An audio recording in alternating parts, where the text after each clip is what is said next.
When investigators found a skull, severed bones from a murky Texas creek, bones marked with clean saw cuts, a fatal wound to the neck, they knew they were looking at the remains of someone who had died violently and extreme efforts to erase her. The victim was a 27-year-old mother from North Carolina, Laura Ackerson. This is the story of a devoted mother's last visit, who had simply come to pick up her child from her ex-husband's house. What started as a normal child visit turned into a horrific situation, and that was the beginning of a cross-border cover-up.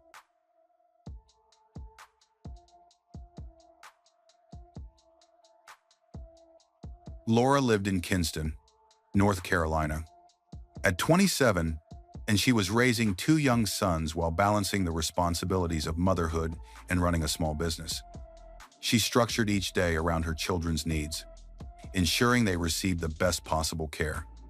Together with her business partner, Yvonne Brinthus, she managed a modest company, handling clients, drafting proposals, and overseeing project timelines. Her home reflected the same level of care. Every room was arranged with her son's safety, comfort in mind. Neatly organized toys, child-friendly furniture placement, and carefully chosen groceries. Each night, she read to them before bed, maintained detailed notes about their development, what her older son ate that day, which new skills her younger son practiced, what essentials needed to be restocked. These weren't formal records. They were her way of preserving their milestones. Her planner was filled with two sets of commitments: business obligations and family responsibilities. Right next to budget projections and client deadlines were reminders about school events, clothing sizes, medical checkups. Every choice she made was deliberate, guided by one priority: her son's well-being. Laura wasn't chasing recognition or grand accomplishments. Her goal was simple: to give her children a stable, peaceful life. She found comfort in structure and daily routine, envisioning their future through small, meaningful moments of normalcy. She had returned to North Carolina primarily because one of her children required ongoing medical care. After living in the United States Virgin Islands, she moved first to the Raleigh area and later settled in Kinston, seeking consistent access to pediatric specialists and a predictable environment for both boys. Every aspect of her relocation revolved around medical appointments, therapy schedules, and ensuring medications were administered properly. By this point, Laura's relationship with Grant Ruffin Hayes, the father of her sons, was over. They only talked about things related to their children, like when and where to pick them up or drop them off. They avoided any emotional conversations. During this time, Grant remarried. He and his new wife, Amanda Perry Hayes, held a small ceremony in Las Vegas and soon welcomed a child together. They later moved to the Raleigh area, saying they wanted to be closer to Grant's sons. While this relocation gave him more access, it also created more conflicts. What began as tension over custody soon escalated into a formal legal dispute. The court eventually intervened, establishing a structured visitation schedule, specific days, designated hours, and exchanges at a neutral public location. Any change required advanced written agreement.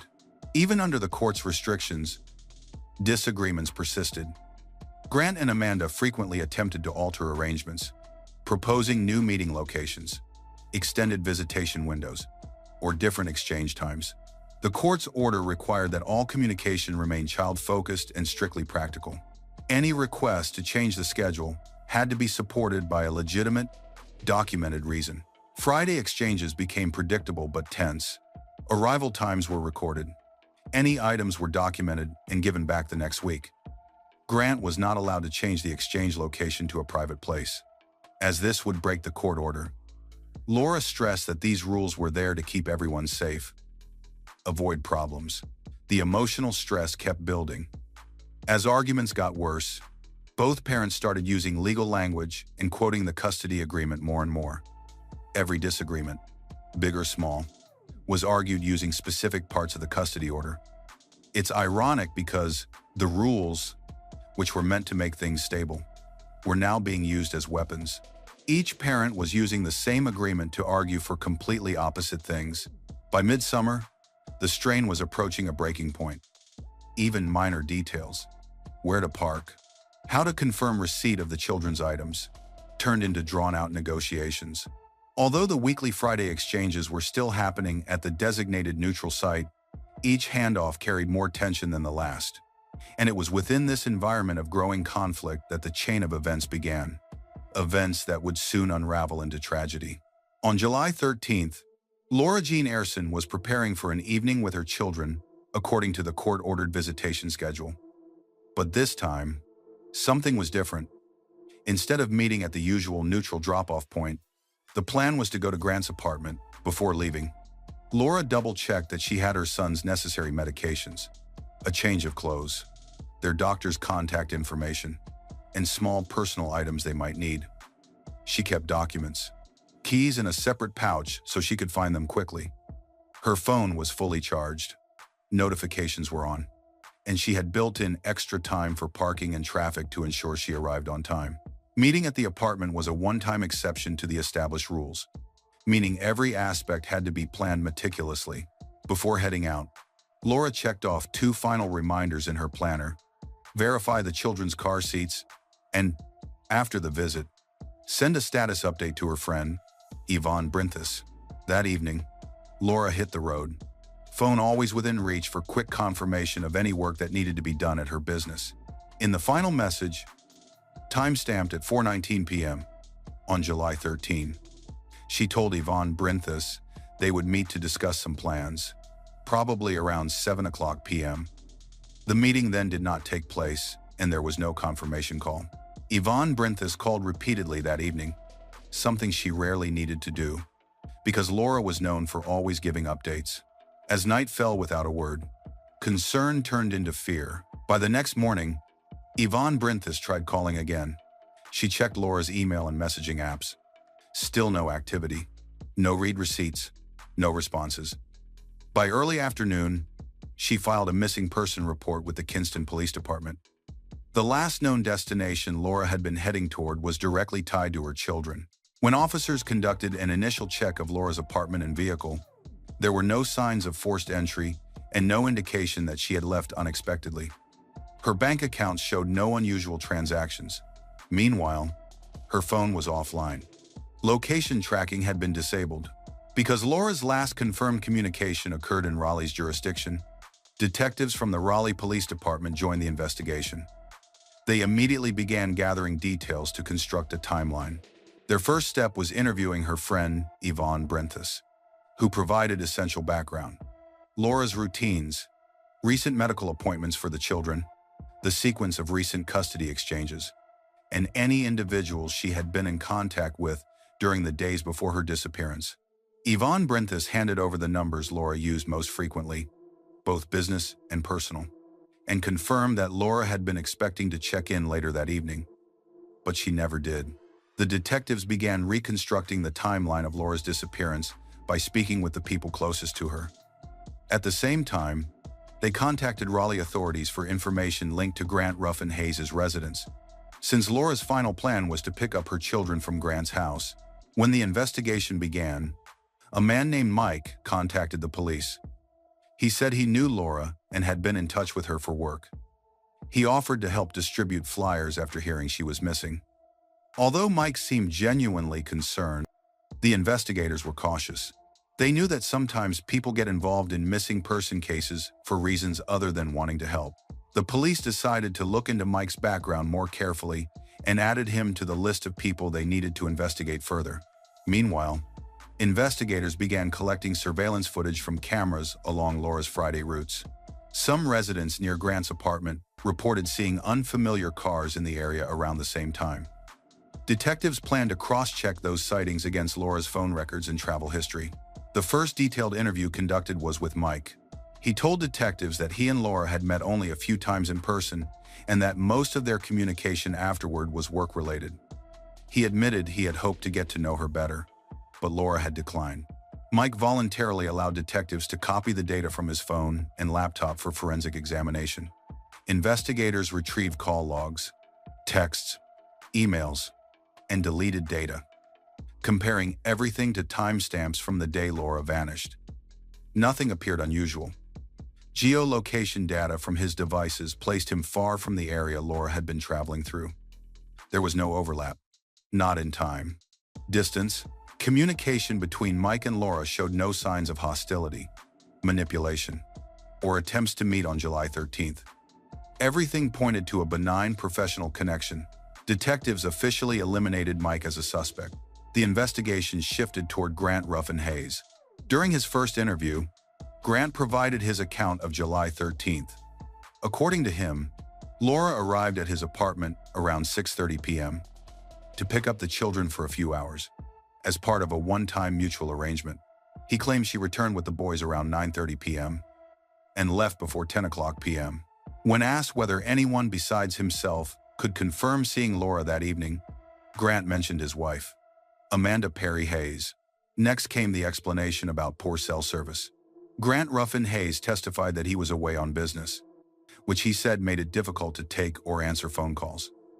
But investigators immediately noted the problem with that claim. Grant lived in Raleigh, and he was subject to a strict court-ordered custody schedule in which communication had to be reliable. Weak signal is not a valid excuse, especially when traveling with children.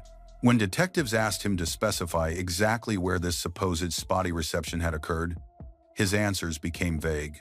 Somewhere outside the city. No address, no street name, nothing verifiable. Then came the timeline inconsistencies. Grant initially testified that Laura arrived at his apartment around 6:30 p.m. and left with the children, returning with them around 9:30 p.m. But in a follow-up interview, those times shifted by 10 to 15 minutes in either direction. He explained the discrepancy by saying he wasn't tracking the time down to the minute. But investigators noted that in custody arrangements, precise timing is essential. They needed to know exactly when the exchange occurred. However, Grant could not provide a consistent answer. Detectives also questioned why the exchange had taken place at his apartment at all, instead of the neutral location mandated by the custody agreement. Grant insisted it was Laura's idea, but when investigators reviewed the messages he provided, they found nothing indicating she had ever requested a change. There was no written confirmation, no documented agreement, and no evidence supporting his version of events. Questions about who opened the door, who carried the children's belongings, and who interacted with Laura all led to more conflicting answers. His version of the evening kept shifting. Noting these inconsistencies, investigators began cross-checking every part of his story using external sources, phone records, GPS pings, likely travel routes, and attempts to locate additional witnesses. That's when the phone data produced the first major breakthrough. Grant's phone showed a clear westward movement, leaving Raleigh, crossing through Alabama and Mississippi, then merging with major highways leading directly into Texas. The steady trail of cell tower pings indicated a long, continuous drive. The device belonging to his wife, Amanda, followed nearly identical coordinates, confirming they had been traveling together. When investigators matched the ping data with banking activity and Wi-Fi connections along the route, an uninterrupted timeline emerged. It began shortly after Laura disappeared, a direct path that ended in Fort Bend County, Texas. A crucial tip came from Amanda's stepdaughter, Shah, who informed police that her mother was in Texas at that very moment. Shah did not know why, only that the trip had been sudden and unexpected. That information prompted investigators to trace Amanda's relatives in the region, leading them to her sister, Karen Berry, who lived in Fort Bend. When detectives reached Karen's home, they learned that Grant and Amanda had arrived without warning. No prior call and no stated reason for the visit.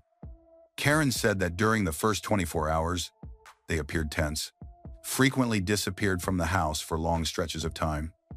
She also noticed something else unsettling. Grant had shown a strong, unusual interest in the outbuildings on the property, especially the pig pen. He asked questions about using chemicals in a private area and wondered whether there were secluded places nearby where he could put a boat into the water without attracting attention. He also inquired about the local wildlife, particularly alligators in the nearby marshes. He was concerned about the dangers of approaching the shoreline at dusk. These questions raised red flags for investigators. Grant and Amanda's presence in the area seemed to lack any logical explanation based on their personal lives, hobbies, or family. It was the first unmistakable sign that the trip to Texas was not a vacation. Investigators began a detailed inspection of Karen's property. There was indeed a functional pig pen, along with a utility area used for storing feed and tools. Karen recalled seeing Grant alone near these structures on several occasions. He hadn't been performing any obvious task, just wandering, observing the area.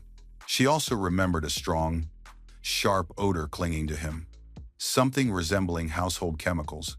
Meanwhile, the digital forensics team continued analyzing the phone data. They detected short locator signals from both Grant and Amanda near the mouth of Oyster Creek around Fort Bend County. Another set of data showed short stops at hardware stores along their travel route into Texas. Although investigators hadn't yet confirmed the exact purchases, with these developments, investigators formed a working theory. Grant and Amanda had left North Carolina shortly after Laura's final communication and driven straight to Karen's residence. Once there, their behavior appeared to shift quickly towards scouting locations where evidence could be concealed. Although the specific objective wasn't yet clear, the investigation began focusing tightly on Fort Bend County, particularly the outbuildings on Karen's land and the nearby waterways. Local authorities brought in an environmental crimes investigator to assist.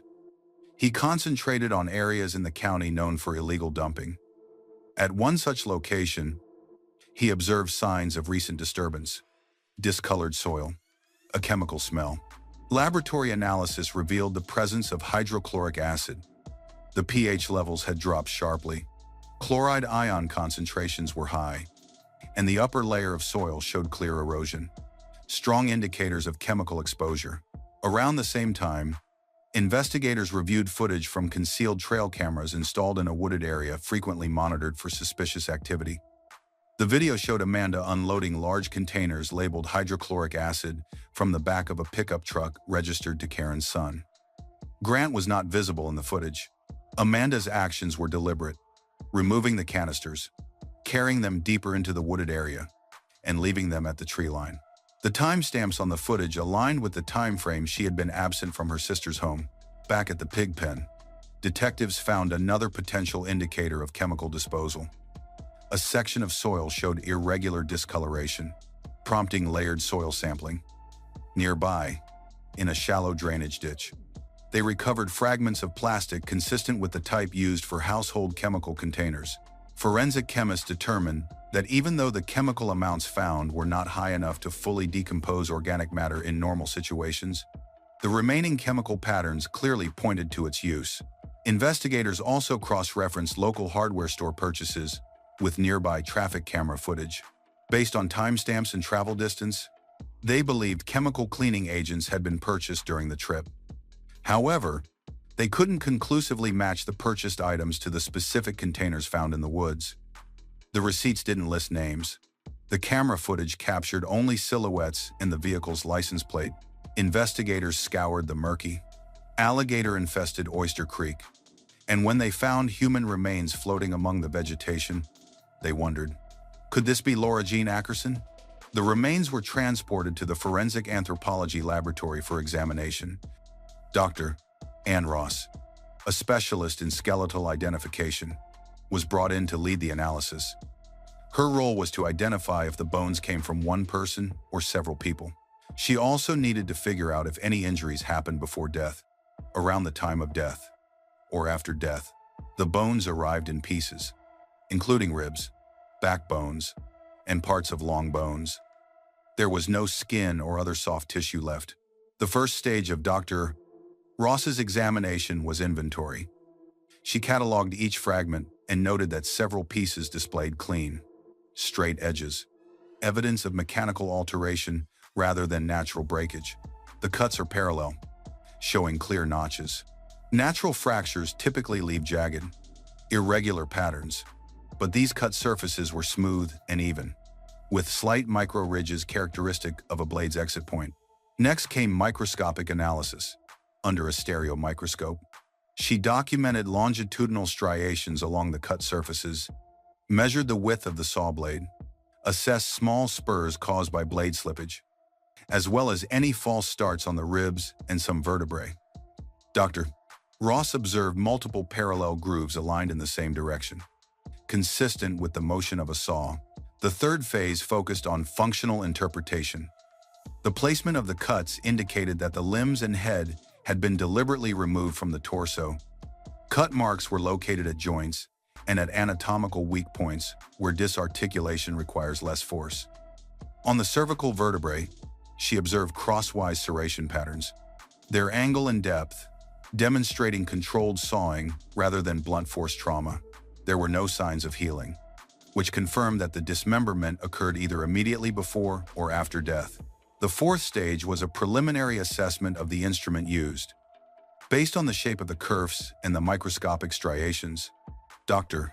Ross concluded that a saw had been involved. The consistent spacing of the marks and the number of blade passes suggested the cuts were intentional and executed with confidence. This supported two possibilities: either a hand saw with widely spaced teeth or a powered reciprocating saw.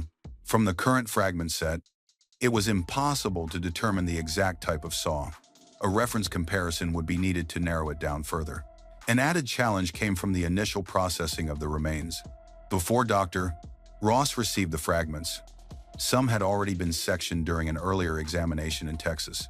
That meant each clean cut had to be evaluated to determine its origin, whether it was trauma-related or made during technical examination. To differentiate, the team used cut mapping, depth analysis, and directional blade patterning. The fifth stage was the interpretive conclusion regarding dismemberment. All evidence indicated that the disarticulation occurred post-mortem or during the perimortem interval. While the cuts did not determine the cause of death, they established that the limbs and head had been intentionally removed and helped investigators understand the type of tool used and the manner in which it had been applied. Then, a new piece of evidence arrived from Texas, a femur believed to belong to Laura. Because of its density, this bone fragment held considerable diagnostic value. Dr. Ross performed measurements of length, cortical thickness, and overall diameter, followed by detailed imaging of both ends where cutting had taken place. The cross-section revealed characteristic features: false starts, microspurs, and striations, consistent with the action of a reciprocating saw. To confirm the findings, Dr.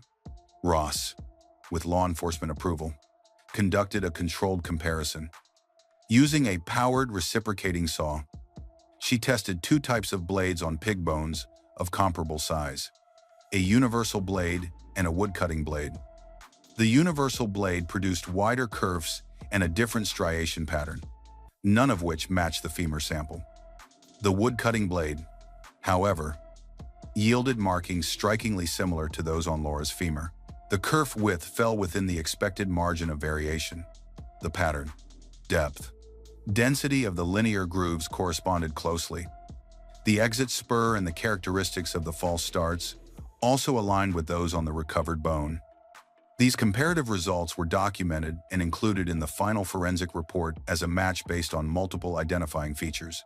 While analysis of the femur was still underway, the lab received a cervical vertebra bearing a localized linear injury. Under microscopic examination, Dr. Ross identified a narrow, sharply defined groove with fine serrations along its borders. The mark ran perpendicular to the natural axis of the bone, unlike the wider cuts made by a saw blade when cutting off. This wound has a wedge-shaped indentation with thin serrated edges. The location of the wound was significant. It lay just below the jawline in the region corresponding to the soft tissues of the neck. Combined with the pattern of the serrations, this strongly suggested a sharp force injury inflicted near the time of death. In her formal report, Dr. Ross categorized two distinct trauma types: saw marks on the femur and other skeletal fragments, indicating post-mortem dismemberment, and a sharp force injury to the cervical vertebra. She concluded that the dismemberment represented an attempt to conceal the body, while the neck injury constituted the probable cause of death. The recommended language for legal documentation stated that the forensic anthropological findings were consistent with death resulting from a sharp force injury to the neck, followed by perimortem or postmortem disarticulation. Investigators then reconstructed the sequence of events, drawing on digital data, witness statements, and forensic findings. Inside Grant Hayes' apartment, Laura was forced to write a fraudulent document labeled a custody agreement. Handwriting analysis later confirmed that Grant authored the top portion while Laura wrote the lower section. The document appeared intended to manufacture the illusion of voluntary consent and provide cover for what followed. Houston Police Department dive team members then searched the muddy creek below the surface. They eventually discovered more body parts, including a skull that was identified as Laura Ackerson's. Police continued their investigation and found video of Hayes purchasing muriatic acid, chemical-resistant gloves in Texas. Back in North Carolina, investigators found video of Hayes purchasing a jigsaw, heavy-duty cleaning supplies in the early morning hours of July 13, just hours after Ackerson disappeared. According to the reconstructed timeline, a confrontation occurred in or near the kitchen or dining area. The encounter escalated rapidly, resulting in the sharp force neck injury that Dr. Ross identified as the fatal wound. After Laura died, Grant and Amanda Hayes moved her body into the bathroom, where they carried out the dismemberment in an apparent effort to destroy evidence. The area was extensively cleaned and disinfected. The remains were placed into containers, likely coolers, and transported across multiple states to Fort Bend County, Texas. Initially, they attempted to dissolve the remains using hydrochloric acid, but the process proved far slower and less effective than they had anticipated. Abandoning that plan, they rented a boat, traveled along a nearby river, disposed of the containers in the water, presumably believing the environment and wildlife would eliminate further traces. Grant Hayes' trial began in the summer of 2013. Prosecutors presented a cohesive narrative anchored by multiple points: the deviation from the court-ordered child exchange location, Laura's disappearance immediately after the one-time visit to Grant's apartment, the synchronized movement of both defendants' phones from North Carolina to Texas, and the purchase of tools and chemicals consistent with the concealment efforts. At the center of the prosecution's case stood the forensic conclusions of Dr. Seven and Ross. The defense sought to distance the defendants from each other and cast doubt on the origin of the injuries. They argued that the dismemberment could have been performed by a third party after Laura's death, and that the cross-country travel was nothing more than an impromptu family trip. During cross-examination, attorneys highlighted the absence of conclusive biological evidence in the bathroom. However, the circumstantial and forensic evidence together formed a compelling and consistent account of the events leading to Laura Jean Ackerson's death. One of the most pivotal moments in court came during Dr. Ross's expert testimony, which was calm, clear, and clinical. She laid out the findings with a methodical clarity that left little room for speculation. Her testimony gave structure to a chaotic case, buttressing the story with scientific evidence. Then, the prosecution played an audio recording, a track Grant had written and performed himself, in which he made graphic threats of violence toward Laura. The recording became a turning point, reinforcing the narrative of intent, premeditation, convincing the jury that this was not a spontaneous act, but a calculated and deliberate crime. The verdict for Grant Ruffin Hayes, guilty of first-degree murder. The sentence, life in prison without the possibility of parole. Amanda Perry Hayes was tried separately in 2014. Her defense centered on the argument that she had acted under pressure, influenced by Grant and lacking independent agency. But prosecutors presented a detailed timeline showing that she made numerous decisions on her own: purchasing materials, handling containers, transporting items, and taking steps to conceal evidence when Grant was not present. These actions, they argued, demonstrated a clear level of autonomy. After carefully examining her role, the court found Amanda Perry Hayes guilty of second-degree murder. She received a sentence of 13 to 16 years in prison. The judge emphasized that her involvement was active, deliberate, that her actions were essential to both the concealment and destruction of evidence. In 2018, in Fort Bend County, Amanda was convicted of an additional count of tampering with a human corpse and received a maximum sentence of 20 years, to be served consecutively to the North Carolina sentence. In total, Amanda will be in prison until at least 2044 to 2045. The court acknowledged the lasting, devastating impact on the families involved. Laura's two sons were left without a mother and effectively without a father. Meanwhile, Grant and Amanda's infant child had to be placed under the care of others, beginning a new chapter shaped by decisions from child services and extended family.